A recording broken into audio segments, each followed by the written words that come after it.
Looking at the ladies. You ready? Okay. Well, ladies and gentlemen of the press, today we want to talk about the Division of Revenue Amendment Bill. And we are saying that MPs plotting power grab in the Division of Revenue Amendment Bill. A major standoff is currently underway in the country, pitting our two houses of parliament, the National Assembly and the Senate, against each other. On the surface, this standoff is about the Division of Revenue Amendment Bill 2024. The hidden reality, however, is that this standoff is about a power grab and an assault on the Constitution that members of the National Assembly want to execute, and which will amount to a cruel betrayal of the people and an overhaul of our structure of governance. This development has been brewing for some time since the coming of the National Government Constituency Development Fund and the National Government Affirmative Action Fund, which are in the hands of members of the National Assembly. These funds give MPs the power to conceive, implement projects, and oversight them at the same time. Having managed to entrench this anomaly, members of the National Assembly are now attempting to determine the amount of money counties get, despite the clear constitutional provisions on the revenue sharing. The members of the National Assembly are also scheming to dip their fingers into more executive projects like road maintenance levy fund at the national constituency level, in addition to the National Government Constituency Development Fund and the National Government Affirmative Action Fund. The Constitution assigns 3 roles to members of Parliament, and this is universal. 1, representation; 2, legislation; and 3, oversight. I repeat, representation, legislation, and oversight, period. Execution or implementation of programs has never been and can never be the job of members of Parliament without creating a serious accountability crisis in our governance system to the detriment of us all. Parliament makes laws and ensures that the laws are implemented and followed. It is against this backdrop that I find the ongoing standoff between our two houses of Parliament over division of revenue extremely scary, unhelpful, and unnecessary. The Constitution we promulgated in 2010 guides the way the government and our country works. It divides the government into 3 parts, each with the power to keep the other parts under control. It further creates 2 levels of government: the national government and 47 county governments. The 3 parts you know: the executive, the legislature, and the judiciary. The 2 levels of government work in close consultation, as espoused in Article 6, subsection 2 of the Constitution, which states, and I quote, "The governments at the national and county levels are distinct and interdependent, and shall conduct their mutual relations on the basis of consultation and cooperation," unquote. Now, because MPs want to have their way with the abrogation of the Constitution and getting their pound of the flesh with regard to NGCDF. The Senate and the National Assembly are unable to agree on something the law is so clear about: sharing of the revenue between the national government and the county governments. Apparently, the National Assembly is in support of provisions that will lower the amount of money shareable to counties against the provision of the laws of the land and the tradition established since the coming of the devolved units. Against the laws of the land, the National Assembly is supporting a proposal that would provide that any revenue shortfall in the country is borne by both levels of government. The result of this unhelpful and unnecessary deadlock is that the operations of the already strained devolved units are moving towards a standstill, with critical services in jeopardy. This unlikely and unhelpful fight over allocation of revenue to counties threatens a shutdown at the counties at a time Kenyans need the units to function optimally and help boost the country's increasingly fragile economy.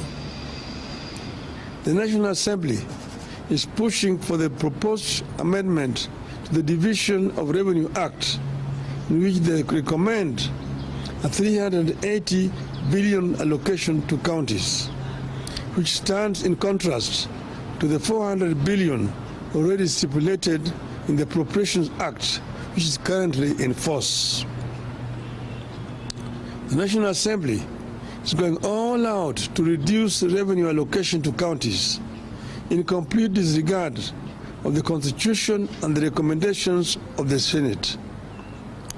This move is not only illegal and unconstitutional, it also sets an extremely dangerous precedent which, if allowed to stand, will lead to a slow but steady strangulation and eventual killing of counties. The National Assembly must get it very clear that revenue allocation to counties can only go up, not down, unless the intention is to kill devolution. The Senate had asked for 416 billion for counties for the year 2024-25. After negotiations, Senate settled on the figure of 400 billion, which is set out in the Division of Revenue Act 2024. The law is clear that counties get at least 15% of the national revenue, and 400 billion is 15% of the national revenue.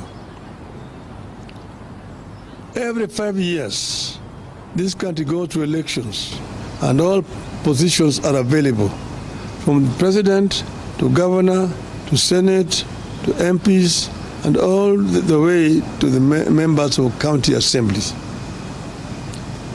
People know the roles and responsibilities assigned to positions they choose to run for, and nobody should attempt to change the roles and responsibilities midway.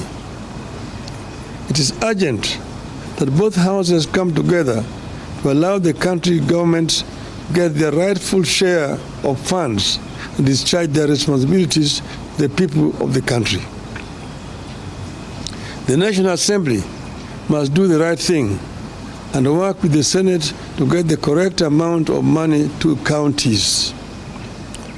More than a decade into the two levels of government, the management and funding of devolved units should be getting more efficient and more predictable. The current standoff and attempts to tamper with the allocation indicate a dangerous backward march. I urge our members of parliament to be enablers of devolution and refuse to be in partnership with those determined to frustrate and kill devolution. End of statement. But I may just add, off the cuff, that the evolution that we came up with has got many enemies. Many people do not want devolution to work in this country. You know, we had put in the Constitution a minimum of 15%, but it does not have to be the minimum. It can go higher up. That's why in the BBI we had wanted to raise it to a minimum of 35%. For your information, in a country like Nigeria, which devolved a three-tier, the local governments get 20% of the revenue. The state government get 35%. The federal government gets 45%. In other words, 55% of the total revenue in Nigeria are devolved. And that's when the devolved units work, is when the country works. It is in the interest of the national government to release more resources to the counties. That is when this country is going to be properly run. Because there are several devolved functions like health, like agriculture, and part of infrastructure, which is not working properly because resources are not going down to the counties. A big chunk of the money going to counties today is purely for recurrent expenditure, paying salaries to the staff. Very little money is remaining for the governors to do development work. And that's the reason why I find it very unfair that governors are being blamed for lack of development in their counties. And members of parliament should move away from trying to construct roads, from trying to construct health centers, schools and so on. Those are the responsibilities of the county government, not a national parliament. Thank you.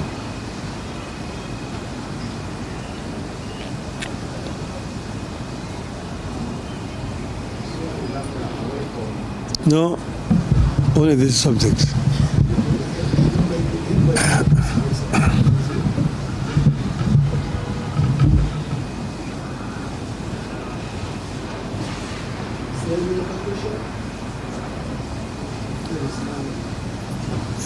I will do another statement generally, then you can ask general questions.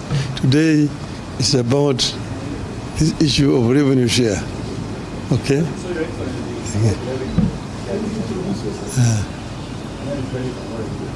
What's the way forward? Because now we are seeing that on some accounts, the National Assembly is having a stand, which the Secretary is participating, the Senate is trying to solve the stand, but what's the best way forward? How can we solve the stand to the counties and the people and the local counties cannot suffer?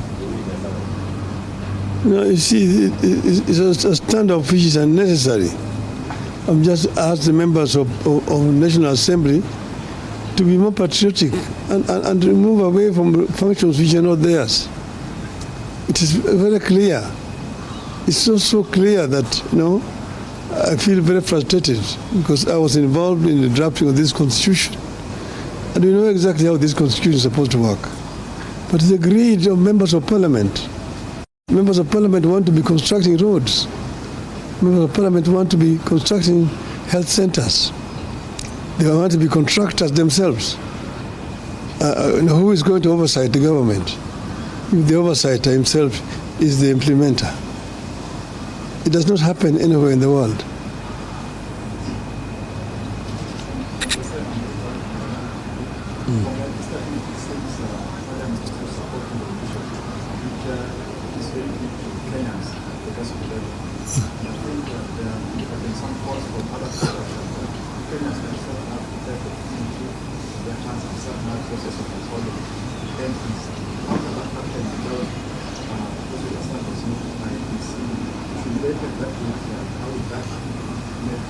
I'm not understanding you clearly. You were saying, should they? I'm saying from your statement, it seems Parliament is not in support of the Devolution policy.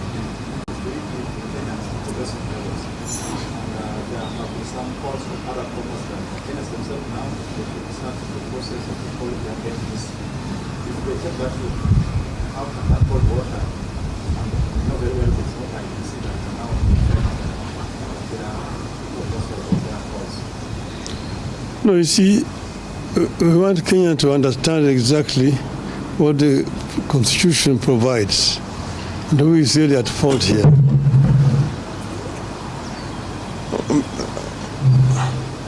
I'm basically trying to create some clarity for this issue because there's some kind of cloud. People don't understand really the bone of contention between the Senate and the National Assembly. And you can also see that, on the other hand, the county government are being blamed, the governors, for lack of development, that they're not doing anything. The development which is available is only done by members of parliament. See members of parliament constructing roads, members of parliament constructing health centers, schools and so on. Because the funds which are supposed to go to the counties for those purposes are being held by the national government in what they call National Government Constituency Fund.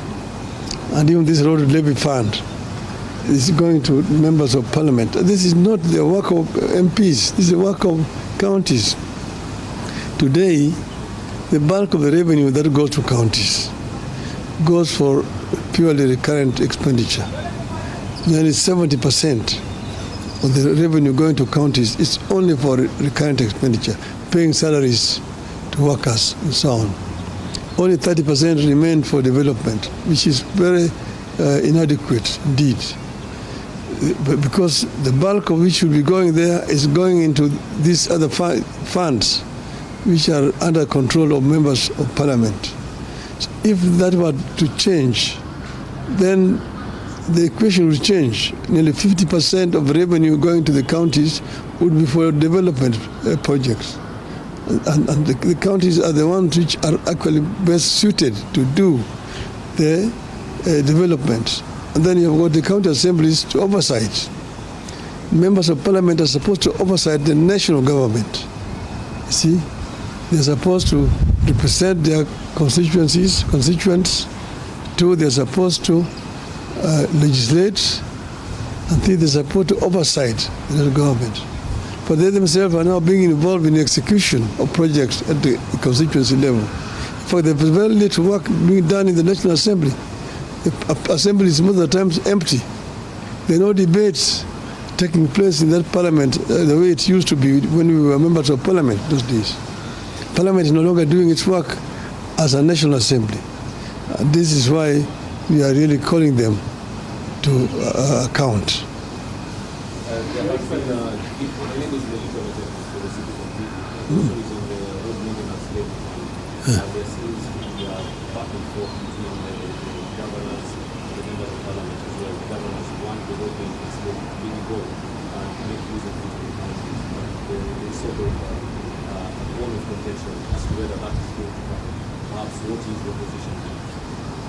You have said the fuel levy fund is supposed to be used for maintenance of roads at the national level and at the county level.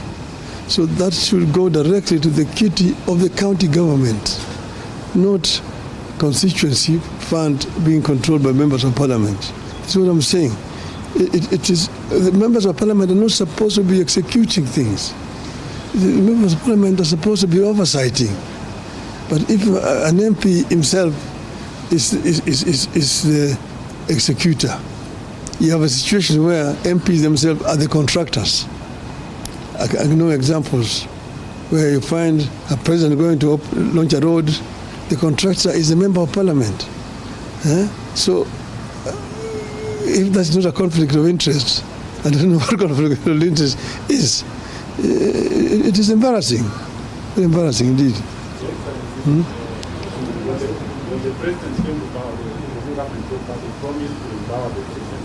He promised to enhance the source of economy. But what we are seeing from the executive from the National Assembly is all of promise. It's part of these lies that the government will take.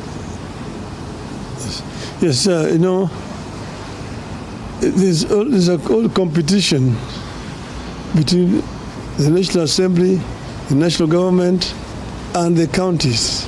See, there are people who don't believe in devolution, people who really prefer a unitary system of government. They think that governors are an unnecessary burden. They would rather deal with DCs. And to see these attempts to resurrect provincial administration, which actually under the constitution was supposed to be replaced with the county government. But we are dealing with people who